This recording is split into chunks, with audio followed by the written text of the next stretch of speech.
At the Raven Foundation, we work to make religion reasonable, violence unthinkable, and peace a possibility.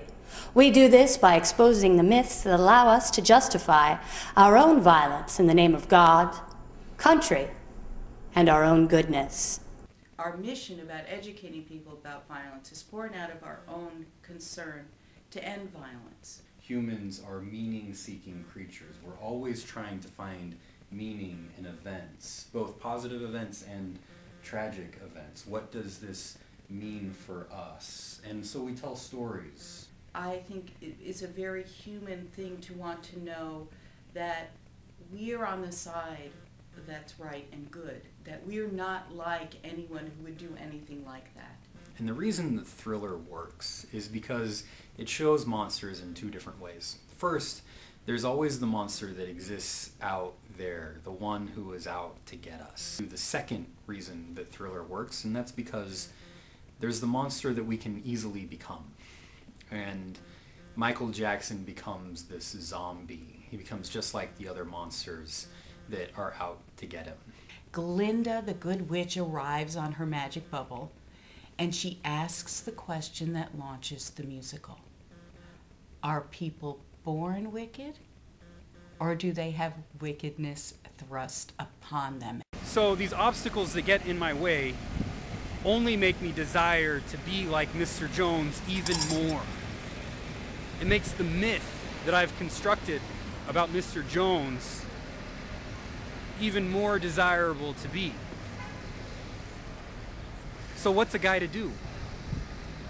Well, what I end up doing is I try to knock Mr. Jones down from the pedestal that I have erected for him. I end up gossiping about the Jones family to my other neighbors. I end up trying to scapegoat them. I try to turn all of my neighbors against Mr. Jones. We'd like to share with you some thoughts about scapegoating in the current financial crisis. In the scapegoating process, we create a story or a myth around the facts that brought on the situation and use that myth or story to assess blame to the scapegoated person or entity. The group that's being scapegoated currently, among many, in the financial crisis are short sellers. Is Michael Vick a scapegoat? Can somebody who's guilty of doing something be a scapegoat?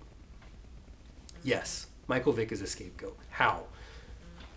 We are spending a lot of time, a lot of concern on Michael Vick, and not so much time and concern on the actual problem of dogfighting. Carl and I realized one day that we both thought this guy was so annoying, and we decided to blackball him.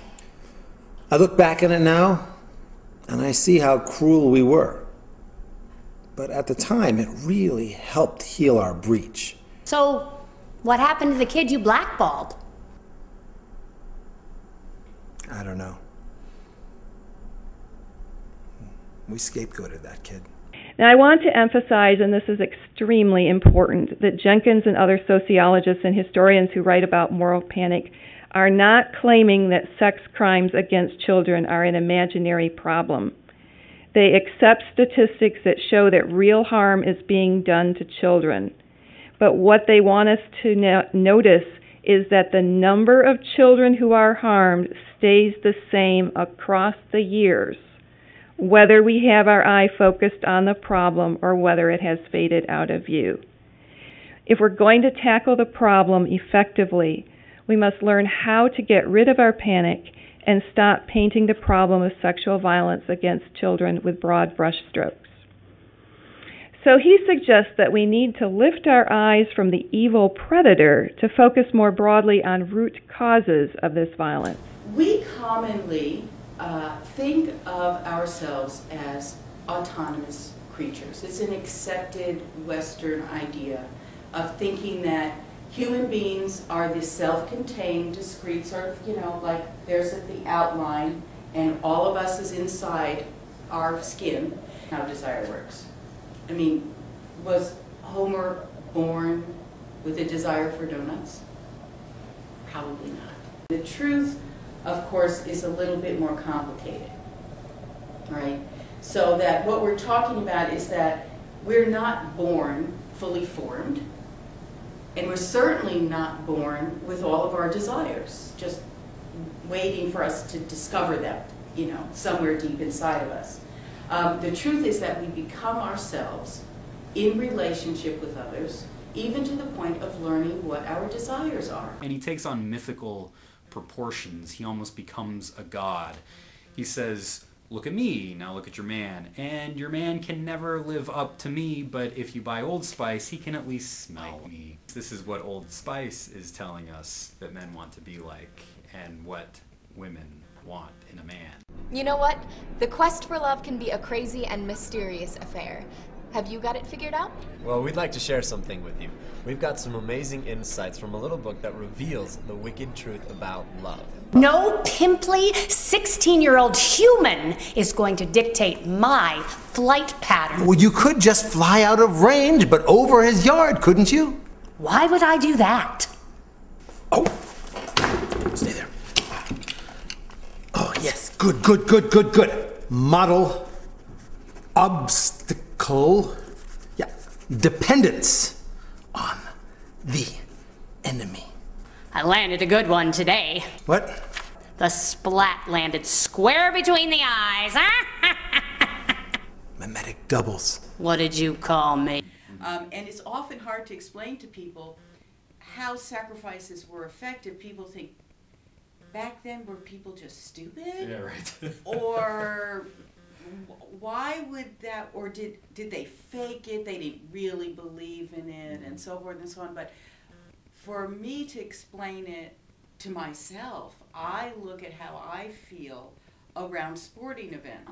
Isn't that fascinating? In the beginning of the football season, the Bears were horrible.